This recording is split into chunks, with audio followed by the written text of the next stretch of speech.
Where is this rate cut coming, though? I mean, is it 2026? I mean, I know that sounds a little bit crazy, but if inflation stays stubborn and even increases a bit, and then obviously you have to roll the electricity bill relief over, it's almost like you get caught in this trap. And that's why they didn't want to do the petrol excise cut, Tom, because they said it's so hard to roll back. Well, the electricity bill relief, how hard is that going to be to roll back? Because the increase that would land on July 1, and this is what I think is interesting for the coalition, if they get into power, how do their first act is basically increasing people's electricity bills. Well, even outside of that, what do they promise to do at election time on it? Yeah. I think on a rate cut, if you look at the history of the RBA, when there's a long pause, they wait for something definitive. They don't go, things aren't great, let's have a rate cut, because you risk inflation again. So Are we saying no rate cut before the election?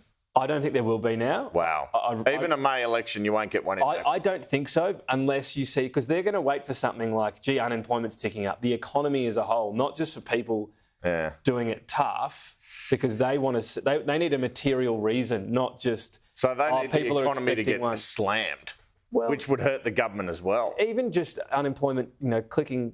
Clearly up to 5.5, but at the point they go, okay, now there's a concern That's around... That's never going to happen with these labour shortages. That's kind of the issue. Probably not, yeah. So I'm not definitive, but that's just my past month, that's where I've come to, that there won't be one, and it could be a lot later than people even expect. Look, these figures could be worse for the government, right? Yeah. They can say we've got inflation with a 2 in front of it, but it doesn't lead to the rate cut that they so desperately want politically. Inflation could be under control with unemployment really good and the so-called soft landing is achieved, but people are like, but we've had a terrible threat. But you don't get a rate cut. You just stay at this rate level for forever. Or the rate cut's coming soon, but not yet, I guess is the concern. Yeah, but I mean, if the government gets up and says the rate cut's coming they can't. soon, no, they can't. Everyone's going to go, well, that's what you said last time. That's a load of BS. They need economists and us to say it and so on, I guess. Well, not necessarily just us. Don't get Warren Hogan on then. He'll say the rate increase is coming, won't he?